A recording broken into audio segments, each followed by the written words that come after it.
Hello, everyone. We're going to get started.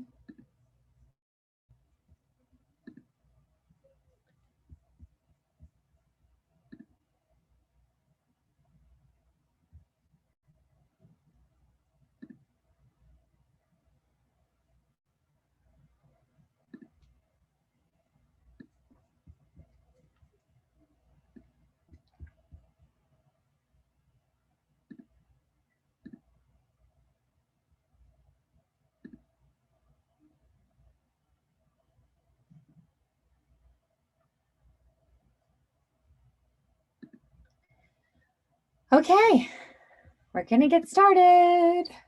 It's Thursday at 7. I'm sure everyone's really feeling that. Okay, so we're going to get started and really make good use of your hour with me, and feel free to put any questions that you have in the Q&A if you'd like. You can post there anonymously. No one here is seeing you, so if you have any questions, you can do that. If you'd like to just introduce yourself or share anything, you can always use the chat. If something connects with you and you want to use the chat to connect, you may certainly do that as well. So we are going to go ahead and get started with this webinar. All right. So today we're talking about one of my most beloved topics, which is special education, and we're going to talk about placement and planning. I'm excited because this is a lot to read. Sorry, I know it's a lot, but I just want to make sure you're understanding that I'm going to show you today how you can understand the landscape here in New York City, but also probably applicable to even outside of New York City, to be honest. And I'm going to teach you some specific ways to approach your planning. And I'm always in the business of ensuring that students learn well. So that's where I'm coming from. And that's my aim in helping you as well as a parent of a child. And you are here to learn about all of that. So I'm so excited about this. Actually, we're announcing this today. Right now, you're getting the first announcement. Yay! This past fall, I brought on board a wonderful special educator named Becky Reback, and she really helped me get this project to the finish line. It was a little bit of a busy fall for, I think, everyone, but I don't know, for me, it seemed really busy. And we wrote this book. And inside of the book, you have some serious, amazing just knowledge and resources. I just am really proud of how it all has come out. I think we're going to even improve it. I mean, it's hard with a project like this because I feel like there's more to even do and say within this realm of education. So I want to be able to offer you guys as much as I can. So if you just stay with me to the end, I'm going to tell you how to get this amazing resource. It's really good.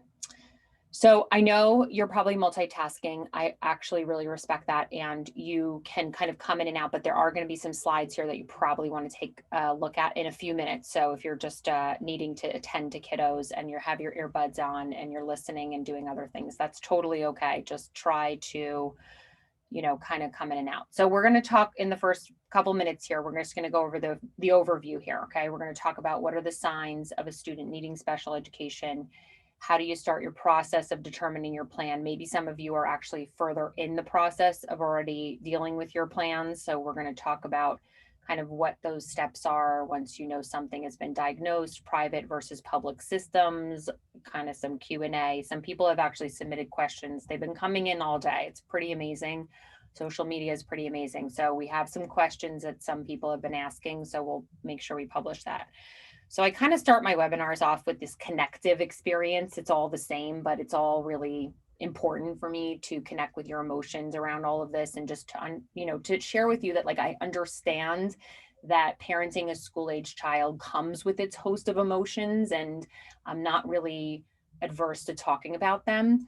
I think when you have a kid with special needs, these emotions are just amplified and also felt differently. So we're going to talk about all of that today too, because I think it's important. So I understand these kinds of emotions around, like, I feel confused. I don't really know what to do. I feel out of my wheelhouse. I am a lawyer. I am a doctor. I am not an educator, whatever it is, right? So this is why people come here, and I'm really excited to give you some, actionable ideas. So I think also there's a lot of concern around a child with special needs. I want to just actually push back on this feeling a little bit, because I think our feelings come from the way we think about things. And I think our systems are set up to sort of view our children with special needs maybe as not enough or having something needed. It's sort of a very strange way to think about it, if you ask me, because most of the time these children actually bring the most delight to everyone's lives and to our own lives and to the world and to education. To be honest, really, education has flourished because we've been able to work with so many kids with neurodiversity. So I actually want you to just keep this in check just a little bit. And I get how challenging that is. So just some background on me. If my sound goes in and out, if somebody could just alert me, because at times I think my internet is in and out, and sometimes my video lags if you're watching the video part. But anyway, so I'm a permanently certified special education teacher in New York City and New York State, K to 12, and also a reading specialist in New York City and New York State. I've worked in the classroom setting for about 12 years of my career. I'm about 25 years into my career as an educator. I have a couple of different roles that I play in my life right now. I'm a private learning specialist, mostly working with middle school and high school age children. I am a parent of 3. I have the role of being an educational consultant. So I help people find their schools and help them with that process, both kids without special needs and with special needs. So it's really, my practice is sort of fluid that way. I don't just deal with kids with special needs. I deal with kids who don't have special needs, right? So it's sort of that way. Which is a nice perspective and given, the two different landscapes. And I'm the founder of Evolved Education Company, and I run this company, which is really fantastic and offers a lot of support to a lot of people. So this is kind of what I've prepared in terms of the lessons for tonight. So we're going to talk about how to understand your child. My ideas for this. You are the best person to understand your child. If you're a parent, you know what I'm talking about. We're going to talk about starting points in this process. Once I have a diagnosis, what do I do? Private versus public systems. We're going to do some Q&A and of course, talk about kind of how to work with us if you'd like to. And of course, I'll give you your bonus because you're amazing for being here. Okay, so here is my first go here. So we've got just how to understand your child. So I think not every parent is graced with a child with special needs, but when you are, this becomes part of your job description in a really, really important and long-lasting way.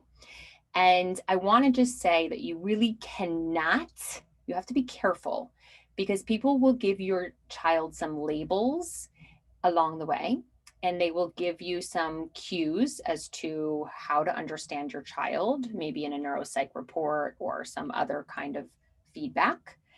And I want you just to give your brain a little permission to allow that understanding of your child to be fluid and to evolve as you go along. So what I mean by that is, yes, there are certain parts of your child's neurology that will be with them for life.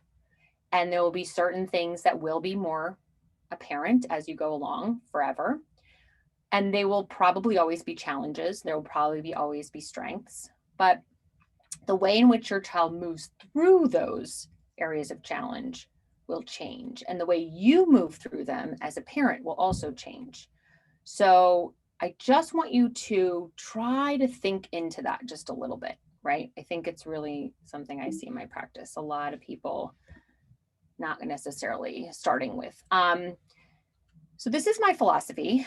I believe it's very important as a parent to monitor your child's academic development. And that's a big part of the work that we do here. And so I get to monitor not only my own kids' development, 3 of them, but I also get to do, the work of helping you all with that too. And so I think it's really important that you're always kind of approaching this as a scientist, really trying to figure out what's going on with your kid, right? So I start here because I wrote a book I don't know if you know about this book. Maybe some of you know me, so you know I've written this book, and this is the first book I wrote. So I've written now 4 books, but this is the first one. And it's on Amazon, and it's pretty awesome. And it kind of talks about how we understand kids here at Evolved. And I use this in my own parenting too. So there's this paradigm that we talk about in the book, and we talk about how a child functions as an academic, learner. They have a learning style.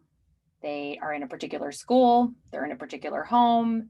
They have this social, emotional, and physical academic quotient that kind of comes together, right? And how they function in school. And I think it's such a fun paradigm. I always thought that writing this book in, many years ago, that it would change, or I would want to adapt or amend or something. And there's some parts of the book that are a little antiquated because of our new modern ways of learning. And probably, for example, kids have to now know how to use Zoom, which is a whole nother chapter of the book I could write. But, really, this is a good way of thinking about your child's functioning, right? And so the reason I start here is because a lot of times when you come to me for advice on special needs, like a mom will come and say, I think my child, has some dyslexia going on, or, there's a reading issue.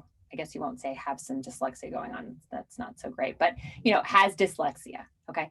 Or I think my child has ADHD, or I know my child has ADHD. I know my child has autism. I know my child has all these things, right?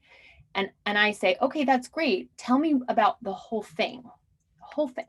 Tell me about how that impacts your child at home, at school, what's going on with their academics. Are they learning certain things well? Are they struggling with other things? How's the social stuff going?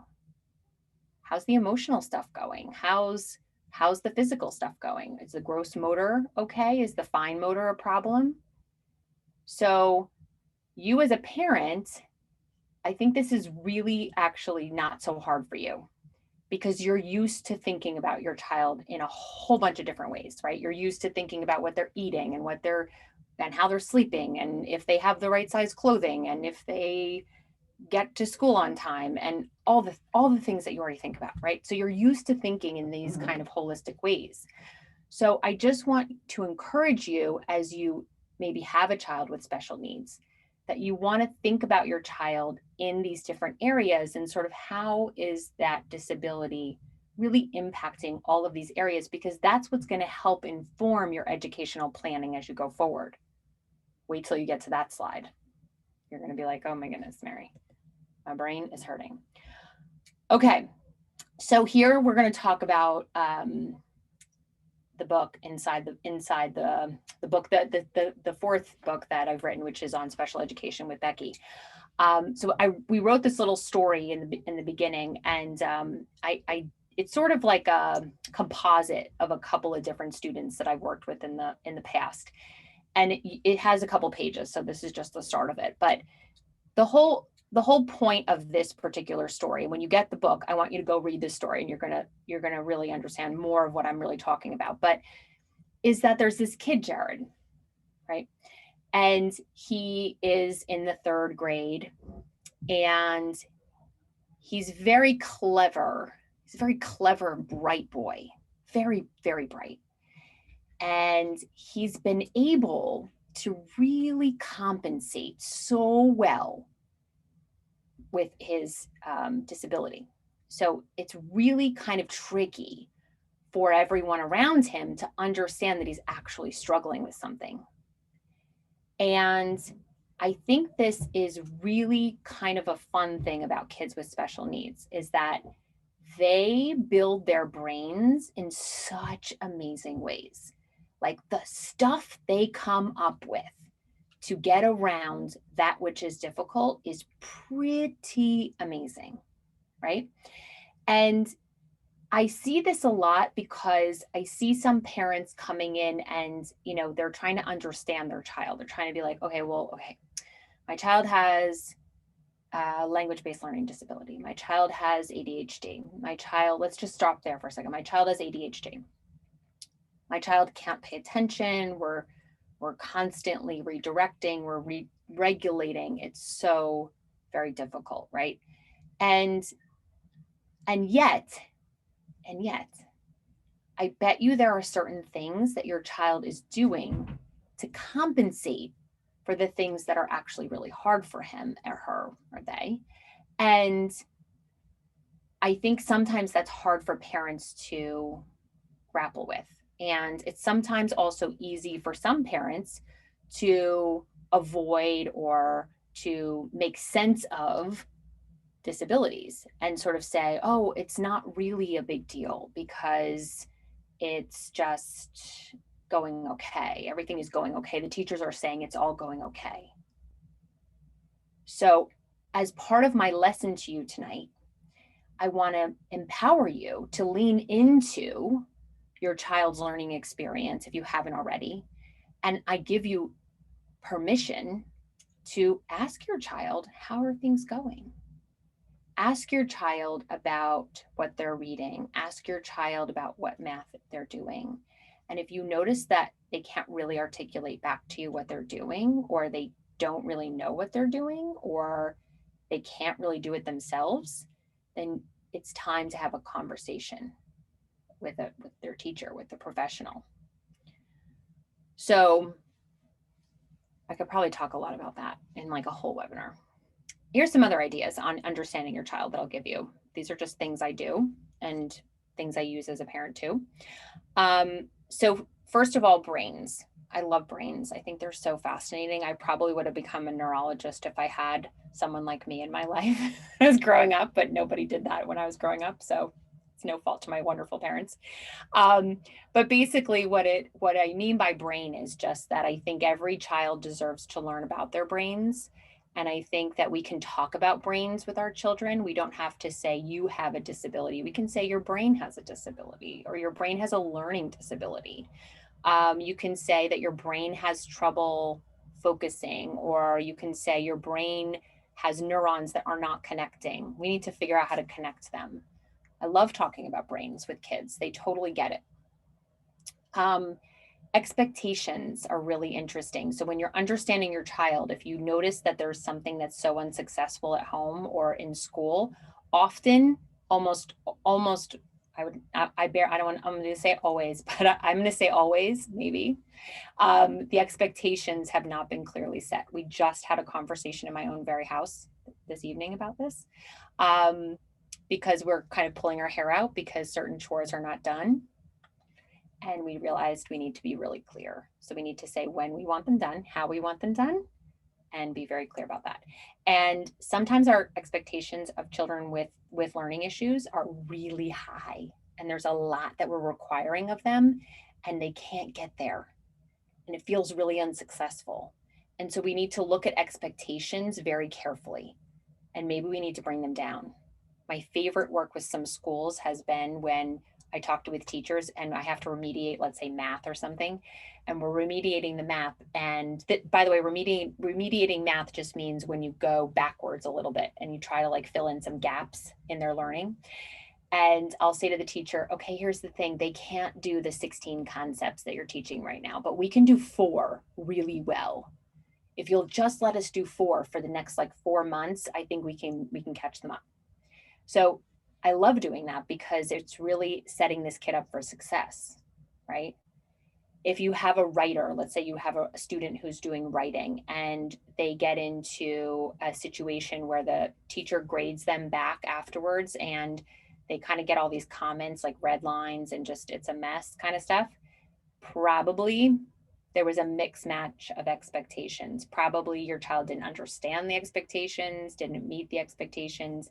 It needs to be really clear. I think input from professionals is paramount. I'm totally guilty as charged. I need to get out of my own mom role as I think as knowledgeable as I am about all of this, getting out of my own role and getting a perspective from someone who's not emotional is really, really helpful. You are the scientist is a really great one. So if you can try to hold on to that concept of, I give you permission to observe, to take notes, to take some like, just some anecdotes on what's happening with your child, look for patterns, lean in, if your child isn't learning something, pay attention to it, because you only have a certain amount of time to really be teaching them things. And so you could certainly raise your hand and say, hey, wait a second, I don't think this is going so well. And that's advocacy. But advocacy happens best when we have data or evidence to go along with it, right? The other thing about the scientist thing that I get a lot is because we work outside of schools, mostly with families. So parents will talk with me about their experiences at home. And I've also worked in schools for so many years. So I remember when I was working in a school, this was before I had kids and before I had a tutoring practice. Tutoring really helped me to understand more of what happens behind the scenes of school, which I think schools are really guilty of not knowing about. And I realized, when I was not tutoring and I did not know what was happening in school, I just never thought about how my actions would impact that home experience. I just didn't think about it. And I think a lot of teachers are in that boat. Like, they just don't really think about it. If they're not parents, they're not around kids all the time, they're not dealing with the things that parents kind of are in that situation to do. So by you bringing to their attention, like, my kid's melting down every night, or they really can't do this writing, I don't know, I can't get them to get to the point. It's good because you're presenting that problem to the teacher, right? Hopefully that made sense. Okay. Strengths. Strengths are so key, and I think they're so often overlooked when we have a kid who's really struggling. And I love bringing this back into the conversation. I remember one time my husband and I were dealing with something with one of our kids. I can't remember when or how, what the context was, but I remember we were like really in a state. It was bad. It was like a bad situation, like, wasn't doing well overall. So there was a lot of stress. And I said, okay, let's just write down one thing that's going well. Let's write down one thing. And that was kind of hard at the time. I don't know. It was just that was sort of the situation, right? And I think it's so crucial to try to do that as a parent, because when you look at the strengths or the interests of your child, you can lean into them and you can really make sure, especially now when Zoom is happening and kids are isolated and they're feeling pretty, and especially my teenagers, who I've had so many conversations with parents really worried about the isolation that's going on. And I think it's time to bring in the strengths. Where are you happy? Let's do that. Let's make sure that happens.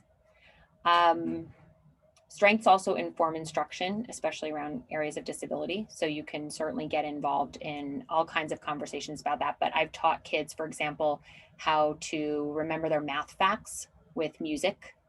We've done, writing with the speech to text, because that was a strength and the typing and the handwriting was not. So go to the strengths. Simple and evidence-based. So whenever you're working with a child, if you're employing a tutor, if you're going to work in a school, if you're going to do something with your kid, try to make sure you have a goal in mind, like a real, I would like to see this by the end of this work.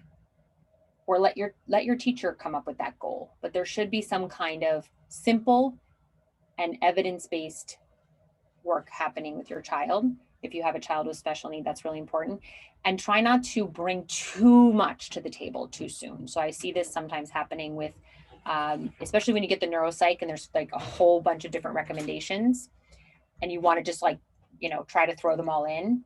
Your child sometimes will have trouble with that, because it's really important that you scaffold that new instruction and the new experiences that your child is having, so that they're not overwhelmed by too much too soon and too much cognitive load. Like, a lot of special educators are really good at scaffolding, because we know that's how we've been taught and trained, and we know how to bring one thing in, and if we notice that's too high, we'll bring it down a little bit to, like, maybe instead of 3 things, we'll do 1 thing. Okay, any questions as I'm talking? I'm hoping this is connecting to you, but if it's not, or if you have other questions, please just throw them right in. I will certainly take a look. Okay, the other thing I'm going to offer you is an idea to, this is all on understanding your child. This is where we are. We're on focuses on understanding your child and ways to understand your child that has a special need. So we're going to write and record things. I think writing and recording things is really helpful as a parent because we're emotionally connected to our children and we can respond probably pretty emotionally and quickly. Writing kind of helps get it out of our brains. And it helps us also to see patterns. It helps us to just with all kinds of things, to be honest. So if you want to take that strategy, go ahead. If you're worried about something, write it down. All right, so here's my starting points slides. I love starting with people. It's so fun. It's so fun to like get it going. Okay, so another little quote of mine. So I do believe that learners really develop their understanding through experiences that they have. And so I always like to see kids in the driver's seat when we're moving forward with this. And I think even very young children can understand their own brains and what's happening with them. And the teaching methodologies that you employ are going to need to match their needs. So when I first start with people, if let's say you know there's something going on, right? There's something up, something isn't sitting right, or you've just gotten news that really something is not going the way it should go in learning. I always start with the parents and I just want to hear from you because you have a lot of knowledge and you probably know way more than you think you might. You know your child from, a lot of times they tell us things at birth. They tell us things when they're very young. They tell us things as you go along. I want you to tell me, what do you think your child needs? Just leave out some of the other people giving you the noise, right? But what do you really instinctually feel your child needs? Start here. If you want, while we're on this call, if you want to just throw open some paper, just while you have a minute, might as well use it while you're focused. So just throw open a piece of paper. If you can think of something that you could really give your child within the area of learning and all of the things that learning entails, what would it be? What would you think that if you were to kind of close your eyes and picture your child as an adult and you have an adult child, what would you hope that you could have given them at this time? So if you don't know, I always say, like, write down some observations, like give me some work, give me some evidence, give me some stuff to sift through, give me the testing, give me some data here. Let's go look. And I do feel it's important that you enlist kind of the best support that you can manage in terms of all of this. So, the professional that's going to match with your child's needs. So whether that be, a learning specialist, a reading specialist, a math specialist, someone with some understanding of special education, right, in terms of breaking concepts down. There's methodologies that certain teachers are trained in. So you want to get to know what that is and what the needs of your child are and how those methodologies sort of come together. So once you have this diagnosis, I'm going through the middle part a little quicker because I think the end part is a little bit more dense.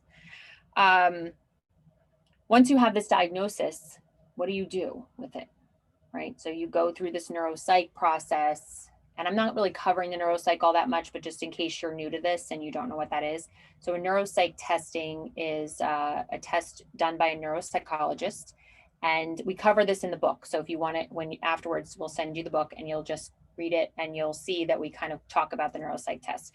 But the neuropsych test is really a way in which you can understand your child. It's not perfect. There's variabilities in how it's done and who does it. And I teach a lot about that in the book, but I also teach it in my practice where I help parents understand like what the DOE will provide, what a private person will provide. Sometimes children are in different stages of their development in which testing is difficult to really, get a great test. Sometimes pandemic testing is tricky.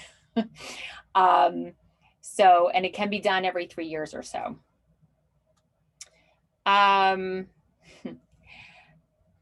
So here we go. So once you have this diagnosis, what do you do? The first thing I want you to do is take time to process what's happening. So if you get all of this, on paper, it's usually a very long document, and usually the neuropsych will sit with you and talk to you all about it. And as someone who sat in that seat as an advisor and as a mother, I can tell you it's a lot to process usually, right? And as a mother, it's a very emotional situation typically. So take a little time before you take action. Just let it kind of sit and understand it a little bit more. Whoa, sorry, this is big. Yeah. So this is a slide. What I'm talking about here is just that, and I don't know that this happens for everyone, but we learned this in school. I vividly remember learning it from my professor, who's Mark Alter, who wrote the foreword in my first book. And he's an amazing professor. And he's just such a good mentor to me, and such a good special educator. And so he taught us that when parents get the news that their kid has a special need or a disability, that there's a mourning process that typically happens. And sometimes it goes faster for some people, but essentially it's the stages of grief where you have anger, avoidance. You might buffer a little, you might, get into other things, but you hopefully will get to the place of acceptance. And every once in a while, I find I kind of go through it again because I trick my brain and I sometimes think it's not there. And then I have to kind of go to acceptance again.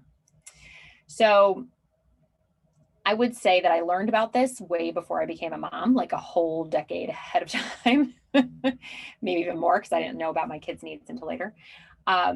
But it didn't really prepare me for it. It was almost like if you're a parent, you might know this. It's like, or a teacher, if you're a teacher, you might have been told, oh, your first year of teaching is like no other, and you're as a kid in college or wherever you are in college, you're like, oh yeah, like how hard can that be? And then you get in and you're like, oh my goodness, this is insane. And then similarly, if you're a parent, you're thinking, probably somebody told you once, like, oh, being a mom is kind of like, ooh, big job. And then you get in there and you can't really understand until you're in, is my point. I'm rambling. Anyway, you get what I'm saying. So I would just say this really did surprise me because I'm a pretty level-headed person with a lot of skills. And I was like, okay, I know this is going to happen, but it got a hold of me anyway. And it still gets a hold of me. I still have to call people in my company and say, I just have to, I need some time with you to talk about my kid. Because I have to just get my head right. I don't know. It's hard.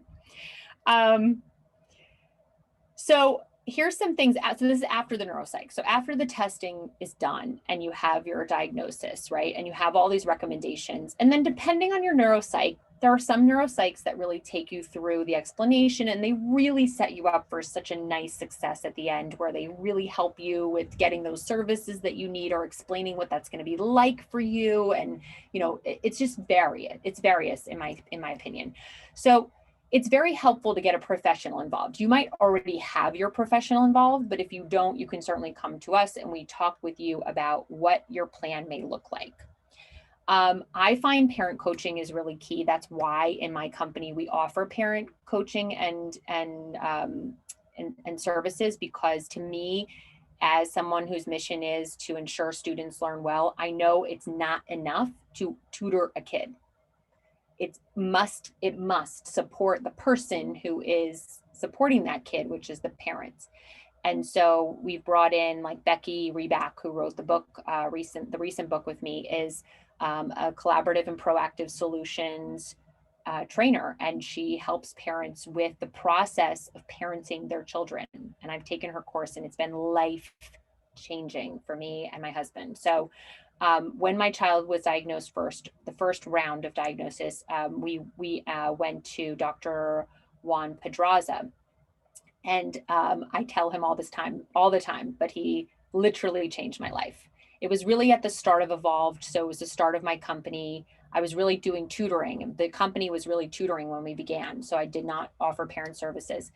And I entered the land of Dr. Pedraza, and he taught us all kinds of things that I use and I teach now, which is, to say, you really need support You need to understand your child's neurology by someone who knows that neurology. And then you need to put your two, if you have a 2-parent household, especially, you kind of need to come together. And that's really hard because usually there's difference of opinions and difference of experiences even, right? As we all grew up differently. So really understanding how to parent, and just remember that parenting is like teaching. So when you're parenting your child that has ADHD, you're teaching your child to do certain things. You might be teaching them to brush their teeth and to clean up their room and to get their homework done and to not be so impulsive or to get off the video games, but you are teaching, right? And so you do need to know the ways to do that with success, given what your child's neurology is. And if it was easy, then it wouldn't need to have that support, but it's really not. And many of us did not grow up with understanding this, because when we grew up, we did not really understand ADHD. We did not understand a lot of these disabilities, but there are people out there that do, and they can come in and they can help you to understand how to do this. It's changed my life and my entire family's life and my son's life, most importantly. But honestly, I mean, I don't know what, I don't want to think about what would have been going on without that support, to be honest. Follow the recommendations. I also get this a lot and I really respect it, but truly those recommendations on those reports are meant to be followed. And so you may not be able to follow them all right away. That's okay. That's normal.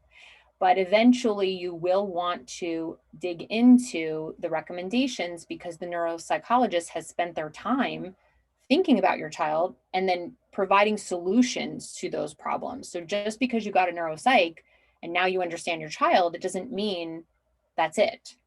But oftentimes that's what I see some families doing. It's like, okay, now we have the diagnosis, we understand, got it. But what you need to do is you actually need to treat, and you need to support, and you need to learn how to work with your child. That's the next part.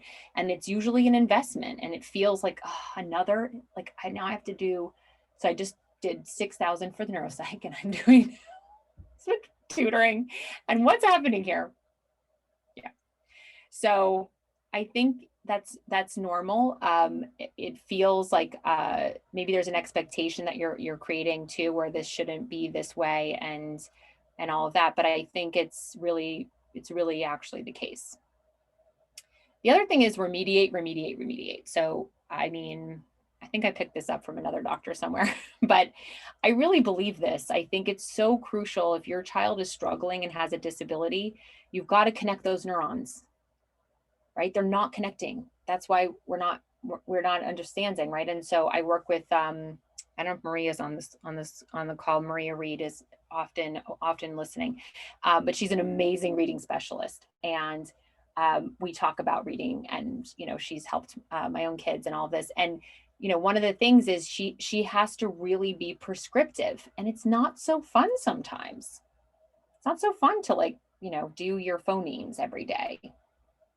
A lot of times the work that we have to do with kids with special needs isn't that fun. It's kind of prescriptive and not that exciting. So it's important. And so we need your partnership in understanding that, and in, providing some positive energy around it. Maria always shows up on Zoom with like a, hello, how are you? There's always a great energy around it. Yeah. Okay. We're going to get to some other stuff. Maybe you're curious about this. I get this question a lot. This is my philosophy on this whole deal. And I might have chosen one way for my children, but you might choose a different way for your child. And I think all of that is okay. So it's not a one size fits all. It's not like if your child has dyslexia, you must go to Windward. That's it. You must go. It's not like that. You can really choose, especially in this day and age. I'm noticing success in a myriad of different ways. So families are doing all kinds of things right now, especially during COVID. This is the year. I was on call earlier today, and there was a woman who I'm talking with who's on the West Coast, and she has, it's very odd, but she's come together with a whole bunch of families. They're buying homes in an area together. and they're creating a school, they're creating their own doctor. It's happening, right? These things are happening. Like people are just doing all kinds of their own things. So, especially in special education, you don't have to do it one way. I think that's kind of comforting to know. Be comfortable looking around, be comfortable opening yourself up and applying to places, because really through the application process, sometimes you learn and you don't have a decision to make until you have an offer. So if you're not sure if you want to go to a special education school, I implore you to look into it at least and go through the process, because they have to evaluate your child and to see if it's a fit. And if they give you an offer, then you can really have a better conversation of, should we do this or not? Here's a kind of good slide on some information. I'll stay here for a minute. So I compare these systems all the time. I compare them in my own life, in my own practice, and I think they're both pretty fascinating. They both have pluses, they both have negatives to some people. I don't really think like that categorically. I just think, okay, who are you? Where are you at? What do you need? What's your wish list? What's your kid? And what are their needs? And let's make something of that, right? But generally speaking, you should know a few things, because some people don't really know. And then they come to me and they've made decisions that they didn't mean to make. And that's always very disappointing to me. So one of the more disappointing things that I hear sometimes is a child who's been in a public system for a while, and the parent knew that there were a lot of things happening that were not great, and their child was struggling, but the school kept telling them that everything was fine. And I just want to make sure you understand that in a public system, your child doesn't have to be doing great, best, amazing. They just have to be showing progress. So they could be doing better, but your child only needs to make progress, educational progress. That's the rule of public education. So just know that is all I'm saying. And if your child isn't doing well, and you can get in there and you can advocate and you can make things go differently, do it. Also, public systems are governed by law, and they will often push your child into what's called the least restrictive environment. So they want your child to be in the mainstream setting, in the biggest possible setting, with the least amount of restrictions or services involved to make that educational progress. That's how they're set up. So if they say, oh, we don't really need to have speech, we don't really need to have any more reading, we don't need to do that, make sure you ask, is that because without it, they'll be making educational progress? So you don't want to let things go just because they say it's time to go. You see what I'm saying? There's also kind of a wonderful setup with the public schools, which I really think is so fun, which is the IEP. And the IEP is probably where I got my love of personalized education. I love personalization and I love customization in like a major way. And I think having individualized goals and instruction is so awesome. And it has the potential to do really great things for your child. It's just that you have to know what you can put into that document. And I really advise anyone going through that process that you do make sure you have an advocate or someone involved who can make sure you know all of the things you can put in there for your child.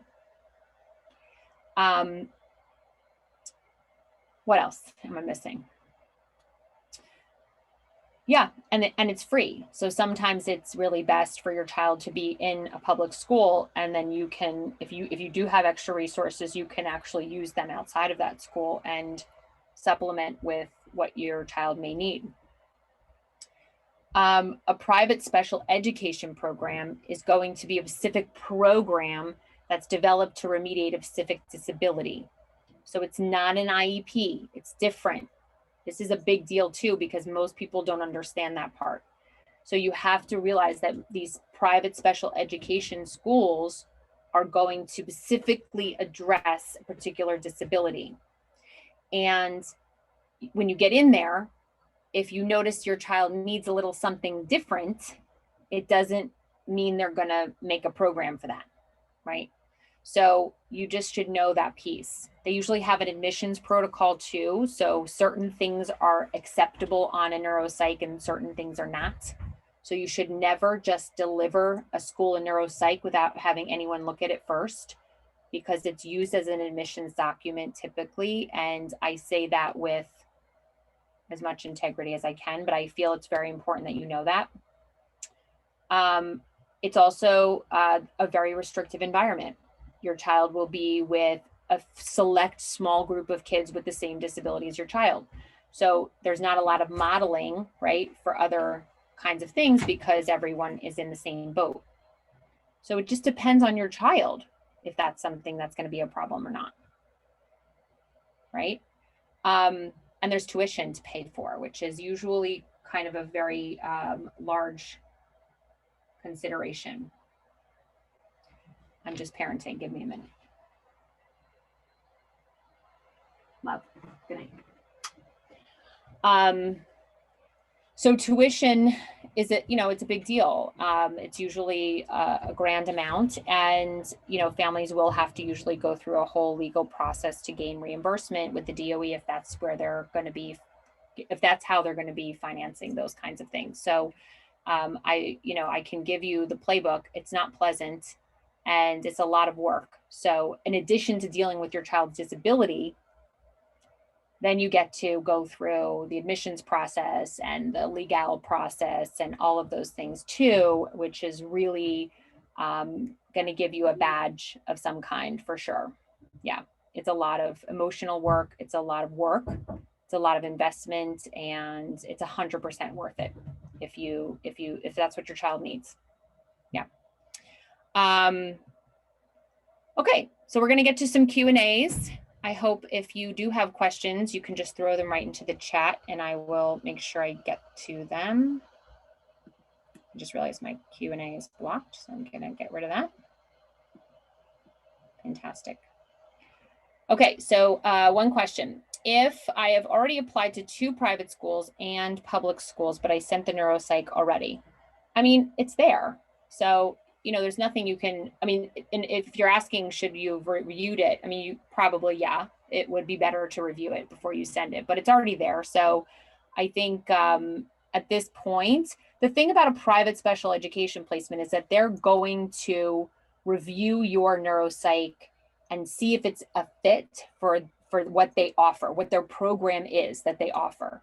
And then they'll have if they feel that it is, they'll have your child come in and do some more investigating. It's usually pretty thorough. And unlike, let's say, a mainstream private school, they're really going to investigate the fit of their program with your child pretty heavily. And if they say yes, that means they really do feel like they could remediate something important in your child's functioning.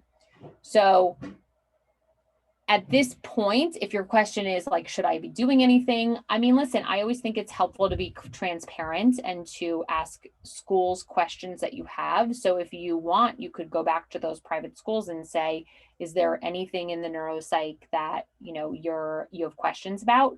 Anything that I can offer? Anything else I can offer you to gain an understanding of my child? You could ask that and see what they say. And then they might be able to come back to you and say, yeah, we were noticing that there's mention of anxiety. Anxiety sometimes comes up in a lot of reports, and then some schools are shy, or they don't want students with anxiety, or they worry about not meeting those students' needs. I shouldn't say they don't want kids with anxiety, but they don't feel their program meets that need. So the thing is, you may need to advocate a little bit and see where you can get.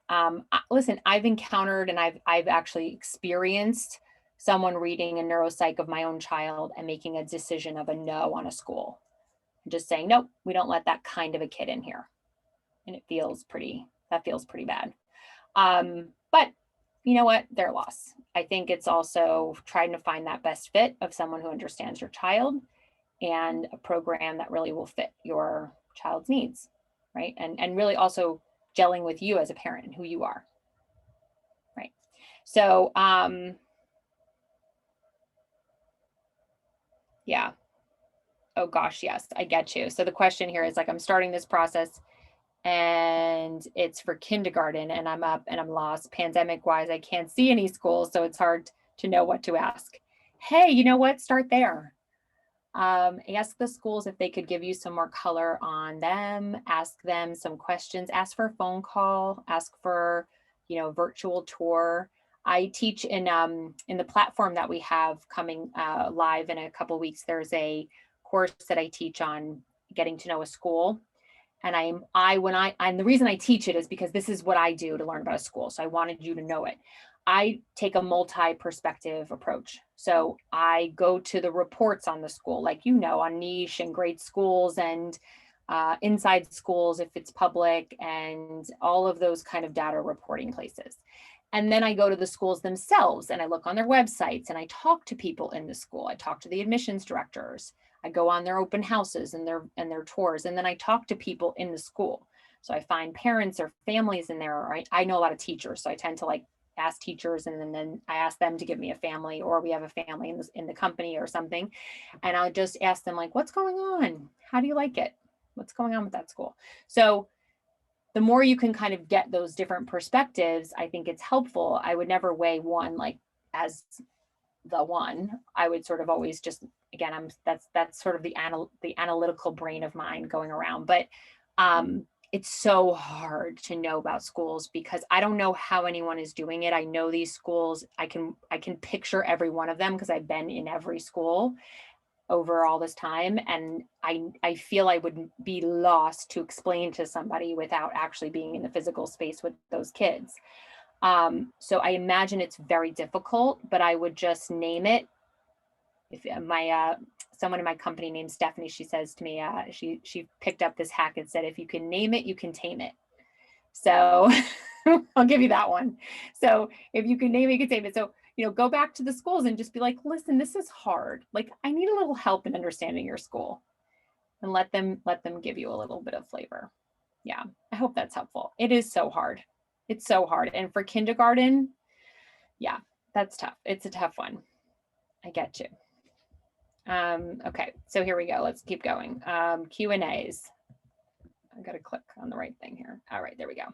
Went backwards. Oh yeah. Well, of course, I would love to work with you too. So this is how we get involved with you. So we spend a little time talking with you always. Stephanie, this is Stephanie's email, and she speaks with everybody for a couple minutes just to get to know what's going on, make sure we give you to the right person to have the advice and all this. And then we set up some services to help you out. That's what we do. So here's a couple of questions, but if you have questions and you're here live, I'm going to go to those first, of course, but these are just some things that people have submitted to us. So dyslexia seems to be something on some people's mind, and just, what do I do if my kid was just diagnosed with this? And I would just say, again, my whole methodology is just wait a minute, process it, sit down with that for a little bit, and then start to get some support around understanding what your child does need. Kind of look at your child in that whole child paradigm that I was talking about. And just know that usually the dyslexia is definitely a very treatable disability. And Maria and I, who I mentioned before, talk about this all the time, but we say it's really annoying that certain schools, like public schools in general, haven't really understood how to treat this yet because it requires daily and intensive remediation and long-lasting support within reading typically. Typically, once you get the whole phonics down, what happens is a child will have decreased stamina around their reading later on. So often they'll need assistance to get through larger texts, like, for example, using Audibles and Kindles to help read and listen at the same time, just to decrease the cognitive load, is usually what we have to do when the kids are a little bit older. But dyslexia is pretty understood in the field. So I would just do what people say works and put the time in so you can really help your child. It's a very doable thing. So and then ADHD. Okay, so ADHD is also at this point pretty. I mean, people are studying it. It's complex because it's multifaceted, and it's not actually something that is typically standalone. It's usually coupled with some other areas of challenge, and at the same time, it's also usually the symptoms may show up a little differently for your child versus somebody else's child, and really environment also kind of can play into some of those symptoms. So that's where I think the parent coaching, to me, if you have a child with ADHD, I think parent coaching is really important, and I think it's really a great place to start, along with getting your child some coaching around executive functioning. Becky runs an executive functioning boot camp here, and it's pretty awesome. And we think it's very important to give kids tools and strategies that they can use and then be held accountable for using those tools and strategies. So oftentimes students with ADHD do need some assistance with the accountability, because we're asking them to change habits, which, you know, if you kind of make an analogy, like if your muscle is very weak, you're probably not going to use it unless your trainer kind of makes you use it. And similarly in the brain, if you're not typically paying attention or actioning something in a strong way, it's really because those neural pathways are not strong. So we need to strengthen them with coaching and routine.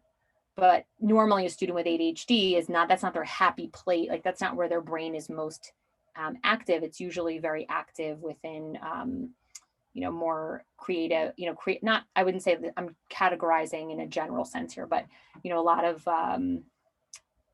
times kids will describe it as like they like the new, and the sort of the new experiences, and the follow through to the minutia, and the end point is really tougher. Hopefully that helps a little bit. Autism, it depends. Actually, this answer depends on the spectrum. So I think if you have a child who's low functioning, that getting that real ABA support and having that support as early as possible is super important. I think it's really important that you as parents get support too, because it's really difficult to parent a child with autism because of the ways in which you then have to change your parenting and probably also change your expectations. If you have a child with high functioning autism, you might have some social skills issues, social communication issues. I highly recommend the new NYU Peers program.